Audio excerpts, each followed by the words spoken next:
ಈಗ ಅಡ್ಮಿಷನ್ ಅಂತ ಬಂದಾಗ ಕಳೆದ ಬಾರಿ ಹೋಲಿಸ್ಕೊಂಡು ಈ ಬಾರಿ ಅಡ್ಮಿಷನ್ ಜಾಸ್ತಿ ಆಗಿದೆ ಸರ್. ನನ್ನದೊಂದು ವಿಶೇಷವಾದಂಥ ಶಾಲೆ, ನನ್ನ ಶಾಲೆಯಲ್ಲಿ ಕೇವಲ 6 ಮತ್ತು 7ನೇ ತರಗತಿಗೆ ಮಾತ್ರ ಇರುವಂಥದ್ದು, ಹೈಯರ್ ಪ್ರೈಮರಿ ಮಾತ್ರ ಇರುವಂಥದ್ದು, ಲೋಯರ್ ಪ್ರೈಮರಿ ತರಗತಿಗಳಿಲ್ಲ.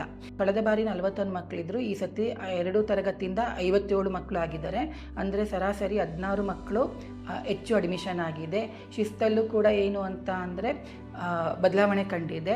ಹಾಜರಾತಿಯಲ್ಲೂ ಕೂಡ ಏನು ಅಂದರೆ ಪ್ರಯೋಗ ತರಗತಿ ಇರುತ್ತೆ ಅಂದ್ಕೊಂಡು ಆಲ್ಮೋಸ್ಟ್ ಮಕ್ಕಳು ಬರ್ತಾರೆ. ಮೋರ್ ದೆನ್ 95% ಅಟೆಂಡೆನ್ಸ್ ಇರುತ್ತೆ. ಕ್ರಿಯಾದಿಂದ ಏನಂತ ಅಂದರೆ ಪೂರ್ಣ ಪ್ರಮಾಣದಲ್ಲಿ ವಿಜ್ಞಾನದಲ್ಲಿ ಭಾಗವಹಿಸ್ತಿದ್ದಾರೆ. ಸೊ ಅವರಿಗೆ ಏನು ಅಂತ ಅಂದರೆ ಇವತ್ತು ವಿಜ್ಞಾನ ತರಗತಿ, ಕ್ರಿಯಾ ತರಗತಿ ಇದೆ, ಪ್ರಯೋಗ ತರಗತಿ ಇದೆ ಅಂತಾಗ ತುಂಬ ಇಂಟ್ರೆಸ್ಟಲ್ಲಿ ಭಾಗವಹಿಸ್ತಾರೆ, ಕುತೂಹಲದಿಂದ ಇರ್ತಾರೆ. ಏನು ಹೇಳ್ಕೊಡ್ತಾರೆ ಅನ್ನೋ ಕುತೂಹಲ ಮಕ್ಕಳಲ್ಲಿರುತ್ತೆ.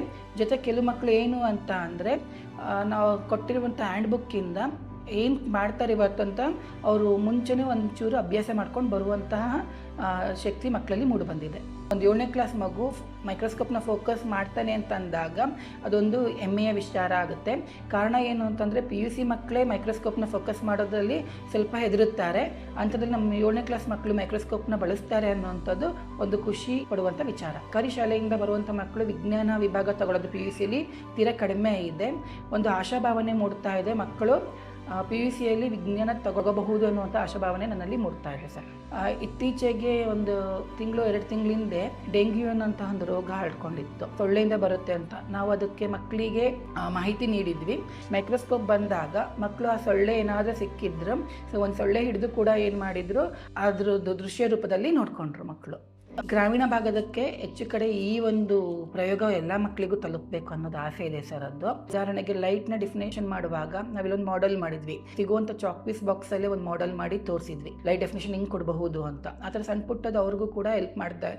ಅವ್ರಿಗೂ ತೋರಿಸ್ಕೊಟ್ಟಾಗ ಬೇರೆ ಬೇರೆ ಟೀಚರ್ಸ್ಗಳು ಅವ್ರ ಶಾಲೆಯಲ್ಲಿ ಅವ್ರನ್ನ ಅದನ್ನು ಇಂಪ್ಲಿಮೆಂಟ್ ಮಾಡ್ಕೋಬಹುದು. ಹಾಗೇನೇ ನನಗೆ ಖುಷಿ ಆಗ್ತಿದೆ, ನನ್ನ ಹೋದ ವರ್ಷ 6ನೇ ಕ್ಲಾಸ್ ಮಕ್ಕಳು ಹೈಸ್ಕೂಲ್ ಮಕ್ಕಳಿಗೆ ಸೈನ್ಸ್ ಎಕ್ಸಿಬಿಷನಲ್ಲಿ protein test, carbohydrate test, fat test ಇದನ್ನೆಲ್ಲ ಮಾಡಿದರು. ಸೊ ಅದೊಂದು ಖುಷಿ ಕೊಡ್ತು. ಅದು ಪ್ರತಿ ಶಾಲೆಗೂ ಹೋದರೆ ಸಣ್ಣ ಮಕ್ಕಳು ದೊಡ್ಡ ಮಕ್ಕಳಿಗೆ ಹೇಳ್ಕೊಡ್ತಾರೆ ಅಂದರೆ ಅದೇ ಖುಷಿ ಪಡುವಂಥ ಸಂಗತಿ. ಜನವರಿಯಿಂದ ಇದು 4ನೇ TEP ನಾನು ಅಟೆಂಡ್ ಮಾಡ್ತಿರುವಂಥದ್ದು.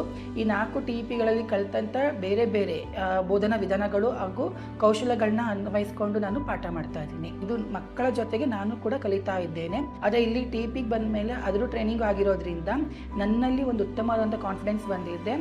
ಉದಾಹರಣೆಗೆ ಹೇಳಬೇಕು ಅಂತ ಅಂದರೆ ಸಾಧ್ಯವಾದಷ್ಟು ಈಗ ಏನಾಗಿದೆ ಅಂತ ಅಂದರೆ ನಮ್ಮಲ್ಲಿ ನಡೆಯುವಂಥ ಸಮಾಲೋಚನಾ ಸಭೆಗಳಲ್ಲಿ TEPಗೆ ಬಳಸುವಂಥ ವಸ್ತುಗಳನ್ನ ನಾನು ತಗೊಂಡು ಹೋಗ್ತಾ ಇದ್ದೀನಿ. ಸೊ ಅಲ್ಲಿನ ಟೀಚರ್ಸ್ಗಳಿಗೂ ಕೂಡ ಇಲ್ಲಿ ನಾನು ಕಲ್ತ್ಕೊಂಡಂಥದ್ದು 4 ಕಾರ್ನರ್ಸ್ ಮೆಥಡ್ ಏನಂತ ಕರಿತೀವಿ.